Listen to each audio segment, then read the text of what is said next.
साथियों, सबसे पहले तो मैं रिपब्लिक टीवी के सभी साथियों को बहुत ही बधाई देता हूं कि आज एक इस प्रकार का विषय कि नरेंद्र मोदी जी के नेतृत्व में ये देश कैसे आगे बढ़ रहा है, बहुत ही एक अच्छे विषय के ऊपर मुझे बोलने के लिए कहा गया है। और निश्चित रूप से मैं इस बात को बहुत ही विश्वास कह सकता हूं कि जो अब देश है बहुत तीव्र गति से हमारे मोदी जी के और नेतृत्व में आगे बढ़ रहा है। अब हम ही महसूस नहीं करते हैं, दुनिया के देश भी इसको महसूस करने लग गए हैं। क्योंकि मैं तो आपको अभी पिछले एक महीने 2 महीने का जो एक बात बताना चाह रहा हूँ कि मैं पिछले दिनों में 2 जगह विदेश में विशेष कार्यक्रमों में गया। सबसे पहले तो मुझे ब्राज़ील जाने का मौका मिला और ब्रिक्स का एक सम्मेलन जिसके अंदर भारतवर्ष की ओर से हमको किस प्रकार से हम आगे बढ़ रहे हैं, विशेष तौर पर जो मेरे अपने विभाग हैं पावर डिपार्टमेंट और महुआ डिपार्टमेंट यानी शहरी विकास।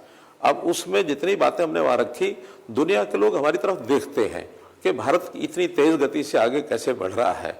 और ऐसे ही दूसरा जो मौका है, अभी मुझे साउथ अफ्रीका जाने का जो मौका मिला और उसके अंदर जो हमारी मीटिंग हुई है, उस मीटिंग में डरबन में और बहुत सी उत्सुकता वहाँ के देश के लोगों में थी। क्योंकि G20 की जो मीटिंग अपने देश में हमने 2 वर्ष पहले की थी, उस समय से और इस समय तक की प्रगति में भी बहुत लोगों ने रुचि दिखाई है। और दुनिया के लोग हमारे साथ कोऑपरेट करने के लिए इसलिए तैयार हो रहे हैं कि हम आर्थिक दृष्टि से भी बहुत तेज़ गति से आगे बढ़ रहे हैं। जैसा हम जानते हैं कि पिछले 11 वर्ष में मोदी जी के नेतृत्व में दुनिया में हमारी आर्थिक स्थिति भी किस प्रकार से हम आगे बढ़े हैं। हम दुनिया के अंदर 10वें नंबर के आसपास थे, आज हम 4थे स्थान पर आ गए हैं। और मैं आपको विश्वास दिला रहा हूं कि आने वाले 2 वर्ष में यानी 2027 में ही हम दुनिया में जर्मनी को पीछे छोड़कर भी 3रे स्थान पर पहुंच जाएंगे। और जो आज हमारी आर्थिक स्थिति $4.19 ट्रिलियन की हमारी जो पोजीशन है, ये $5 ट्रिलियन को भी पार करेंगे तो दुनिया का 3रा बड़ा देश आर्थिक के नाते से हम पहुंच जाएंगे। ये कोई कम हमारी अचीवमेंट्स नहीं है। इस अचीवमेंट के नाते से आज हम हमारा जो उत्पादन है उसको बढ़ा रहे हैं, हमारा एक्सपोर्ट है उसको बढ़ा रहे हैं। खास करके डिफेंस की मैन्युफैक्चरिंग ये बहुत तेज़ी से हमारे यहाँ हो रही है और इसका एक्सपोर्ट भी हमारे यहाँ बढ़ रहा है।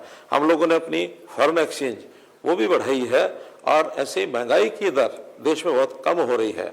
हमारी जो प्रगति की दर है वो भी बहुत तेज़ी से दुनिया के बहुत प्रमुख देशों में 7% के आसपास हमारी आर्थिक प्रगति ये मायने रखती है। तो ये सब बातें हम कह सकते हैं कि देश को आगे बढ़ाने में, आत्मनिर्भर करने में, विकसित करने में और जो मेक इन इंडिया का जो विषय है उसने भी हमारे सारे सिस्टम को बहुत ही मैं कहता हूँ सहयोग किया है। जो एक मोदी जी का एक आह्वान है कि हम अपने देश के नाते सोचें। हम मेक इन इंडिया की बात तब करते हैं, इंडिया फर्स्ट यानी देश मेरे लिए पहले है, इस भाव को लेकर के और मोदी जी ने अपना काम शुरू किया है। देश को आज़ाद हुए आज मैं कह सकता हूँ कि 1947 के बाद और लगभग 78 वर्ष जो हो गए हैं, इन 78 वर्षों में 2014 से पहले 90% ऐसा समय रहा जब कांग्रेस या कांग्रेस के समय की जो उनकी सहायता से चलने वाली सरकारें वही देश में राज करती रही। मात्र एक 10% का समय ऐसा कहा जा सकता है कि जिसमें अटल बिहारी वाजपेयी जी वो देश के प्रधानमंत्री बने थे। और वैसे तो अटल बिहारी वाजपेयी जी के समय जब देश सरकार अपनी बनी भारतीय जनता पार्टी की, उस समय भी एक दिशा देश को, देश के सिस्टम को यानी उस समय के समय में आदरणीय वाजपेयी जी के समय जो दी गई कि सारे देश को कैसे मजबूत किया जाए, कैसे अखंड किया जाए। अगर मैं इंफ्रास्ट्रक्चर की 2 बातों की तरफ ध्यान कराता हूँ तो उस समय एक देश को सड़कों से जोड़ने का जो काम नेशनल हाईवे अथॉरिटी ने 1999 में जो एक कल्पना की थी कि हम गोल्डन क्वाड्रिलेटरल यानी स्वर्णिम चतुर्भुज मार्ग ये सब बड़े बड़े शहरों को जोड़ें। दिल्ली को हम मुंबई से जोड़ें, दिल्ली को कलकत्ता से जोड़ें, कलकत्ता को चेन्नई से, चेन्नई को मुंबई से, और एक बीचों बीच क्रॉस करते हुए भी लगभग 10,000 किलोमीटर की लंबी सड़कें। ये केवल मात्र सड़कें नहीं है बल्कि देश की एकता अखंडता के लिए, देश के विकास के लिए इस प्रकार के जो मार्ग बने हैं उसका बहुत बड़ा रोल हुआ है।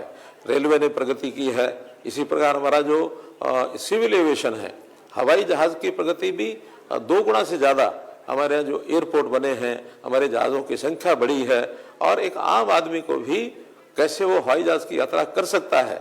उड़ान के माध्यम से एक गरीब व्यक्ति भी, जिसको कहा जाए कि हवाई चप्पल पहनने वाला व्यक्ति भी हवाई यात्रा कर सकता है। ये किसी देश में इस प्रकार इतना जल्दी सोचना ये बहुत संभव लगता नहीं था। लेकिन आज 11 वर्ष के बाद हम कह सकते हैं कि हमने बहुत से ऐसे पैमाने जो है वो अपने सामने रखे हैं। आज अगर हम देखें तो हमारा देश अब जिस प्रकार से बहुत धीमी गति से पिछले यानी 60 सालों में कांग्रेस के राज में जिस प्रकार से चला, बहुत रेग रेग के देश के चलने की गति थी, आज देश तेज गति से चल रहा है, दौड़ रहा है।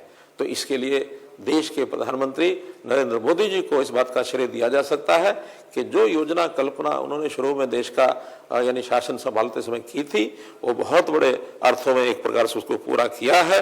और हम ये कह सकते हैं कि देश बहुत तेज गति से आगे बढ़ रहा है।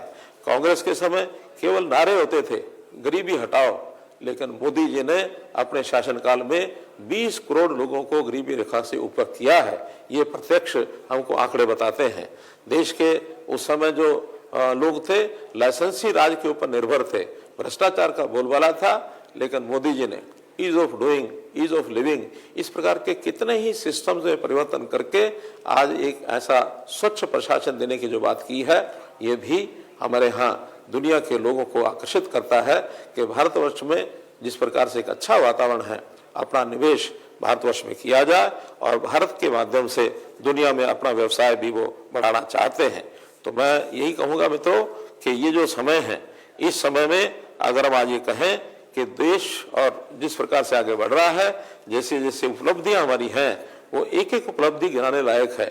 10 मिनट के समय में उपलब्धियां गिनाना संभव नहीं है, लेकिन फिर भी मुख्य रूप से जैसे हम कह सकते हैं कि देश को एकता अखंडता के रूप में लाने के लिए धारा 370 संविधान उसको निष्प्रभावी किया और कश्मीर को एक अन्य प्रदेशों की तरह देश का एक अभिन्न अंग बनाया।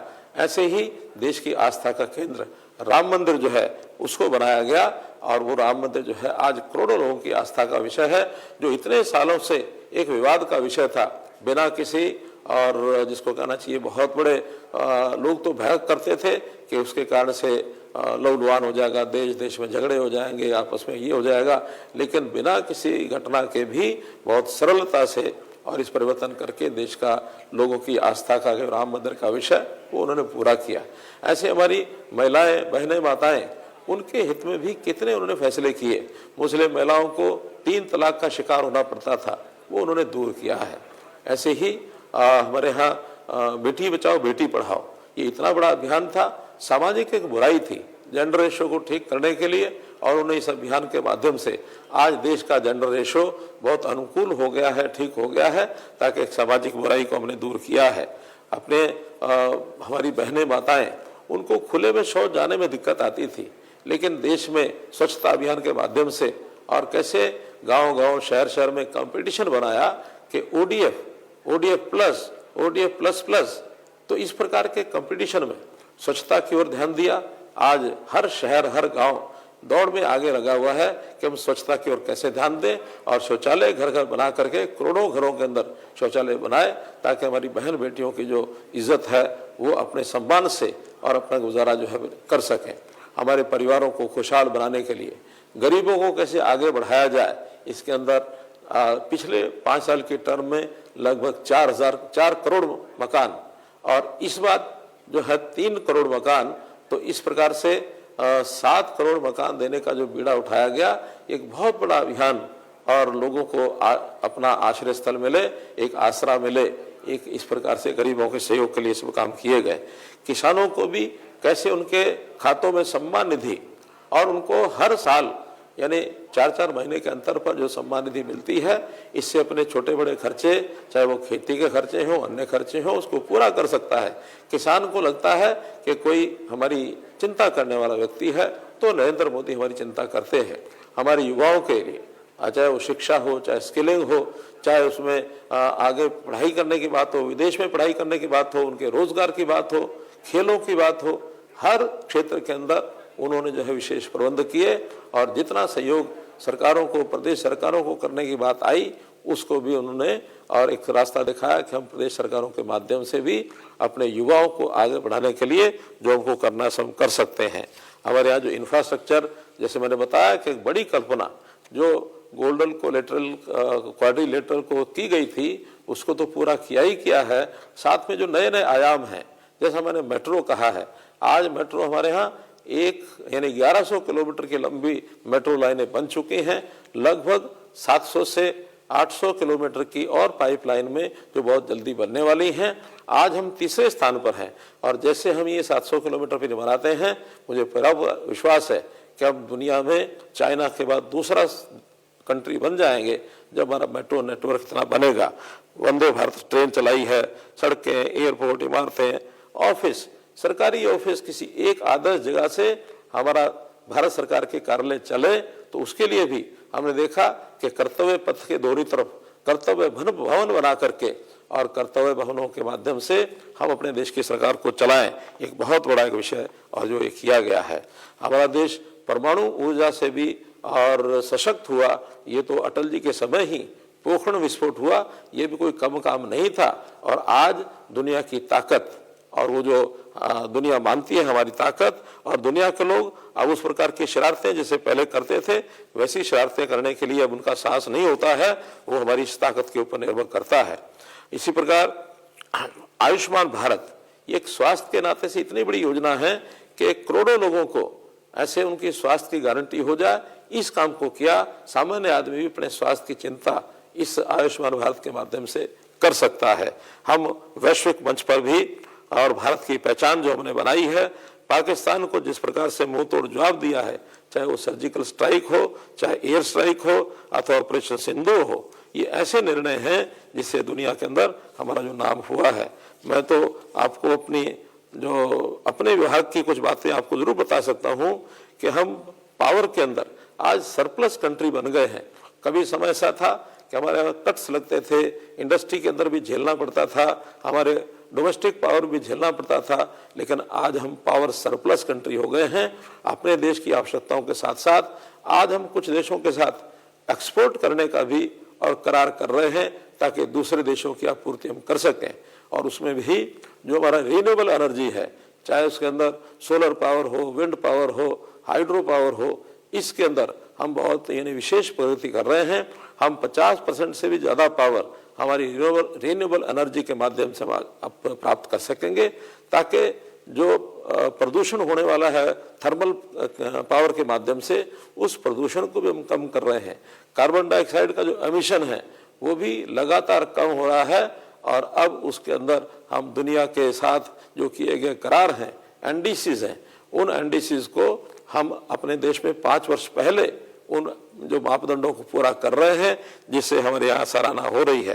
तो मित्रों, इस देश को आगे बढ़ाने के लिए देश के प्रधानमंत्री की नीयत, नीति और उनका जो नेतृत्व है, ये सब उसके लिए जिम्मेवार है और उसके लिए एक प्रकार से आगे बढ़ने के लिए गारंटी है। तो हम आगे बढ़ते हुए इस देश में और हम अपने एक छोर को छू सकें और एक उन्नति की तरफ आगे बढ़ सकें। तो इस सब में जनता का सहयोग भी आवश्यक है। प्रधानमंत्री जी की अच्छी बात यह है कि वो लोगों को साथ लेकर के चलते हैं, सबका साथ सबका विकास। तो इस नारे के साथ जब आगे बढ़ते हैं तो आज लोगों में भी मोदी जी के प्रति आस्था बनी है और निश्चित रूप से आने वाले समय में देश हमारा दुनिया के अंदर अपना स्थान प्राप्त करेगा, ऐसा मेरा विश्वास है। इन्हीं बातों के साथ मैं अपनी बातचीत समाप्त करता हूँ। बहुत बहुत धन्यवाद।